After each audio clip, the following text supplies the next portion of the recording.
రంజాన్ పండుగను పురస్కరించుకుని నగర పాలక సంస్థ పరిధిలోని ఈద్గాల వద్ద మౌలిక వసతులు ఏర్పాటు చేయాలని రూరల్ ఎమ్మెల్యే కోటంరెడ్డి శ్రీధర్ రెడ్డి సూచించారు. గురువారం బారా షాహీద్ దర్గా ఈద్గాలో రంజాన్ పండుగ ఏర్పాట్లపై కమిషనర్ సూర్యతేజ నగర డీఎస్పీ సింధుప్రియతో కలిసి అధికారులతో సమావేశం నిర్వహించారు. ఆయన మాట్లాడుతూ దేవస్థానాలు, మసీదులు, చర్చిల వద్ద ఫ్లెక్సీలు వద్దన్నారు. వాటి వల్ల ఆధ్యాత్మికత వాతావరణం దెబ్బతింటుందని తెలిపారు. కార్యక్రమంలోని ఈద్గా కమిటీ సభ్యులు, ముస్లిం మత పెద్దలు పాల్గొన్నారు. తీసుకొస్తే దానికి ఇంకా ఎక్స్ట్రా ప్రికాషన్స్గా ఏం చేయొచ్చు అనేది వీళ్ళు వర్కౌట్ సార్ ఈ 2 డేస్లో. సో ఇంకా పోలీస్ డిపార్ట్మెంట్ సైడ్ నుంచి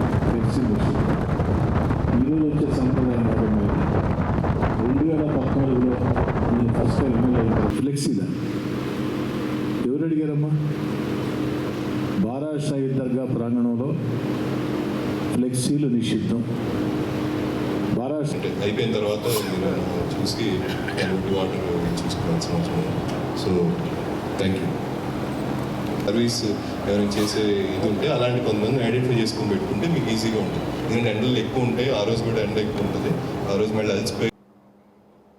పవిత్ర రంజాన్ పండుగ అతి త్వరలో వస్తూ ఉంది కాబట్టి ఈ రంజాన్ సందర్భంగా భక్తి శ్రద్ధలతో, నిష్ఠాగరిష్టలతో ప్రపంచవ్యాప్తంగా ఆ యొక్క రంజాన్ మాస దీక్షలు, ఆ యొక్క ప్రార్థనలు సర్వమానవాళికి మేలు చేస్తాయని బలంగా విశ్వసిస్తూ నెల్లూరులో ఈ యొక్క రంజాన్ సందర్భంగా ఈద్గాల వద్ద పెద్ద ఎత్తున ముస్లిం సోదరులు ఆ రోజు ప్రార్థనలకు వస్తారు కాబట్టి ఆ ఈద్గాల వద్ద అన్ని ఏర్పాట్లు కూడా చేయాలని అటు నగర కమిషనర్ గారు సూర్యతేజ గారు, నగర డిఎస్పీ గారు, ఇతర అన్ని శాఖల అధికారులతో ఒక ప్రత్యేకంగా ఇక్కడ ఆ యొక్క సన్నాహ కమిటీ సమావేశాన్ని నిర్వహించుకోవడం జరిగింది.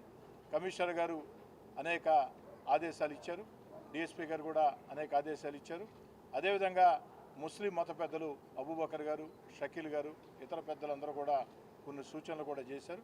వారు చెప్పిన సూచనలని తూచా తప్పకుండా పాటిస్తామని, ముఖ్యంగా బారా షాహీద్ దర్గాలో నెల్లూరు నగరం కాదు, నెల్లూరు జిల్లాలోనే పెద్ద సంఖ్యలో ఇచ్చేసే ఈద్గాకు ఇచ్చేసే ప్రార్థనలకు ఇచ్చేసే ముస్లిం సోదరులు పెద్ద సంఖ్యలో ఇక్కడ వస్తారు కాబట్టి బారా షాహీద్ దర్గా మీద ప్రత్యేక దృష్టి సారించమని, బారా షాహీద్ దర్గా మాత్రమే కాకుండా అన్ని ప్రాంతాల్లో కూడా నగర కార్పొరేషన్ పరిధిలో అనేక రకాల ఈద్గాల వద్ద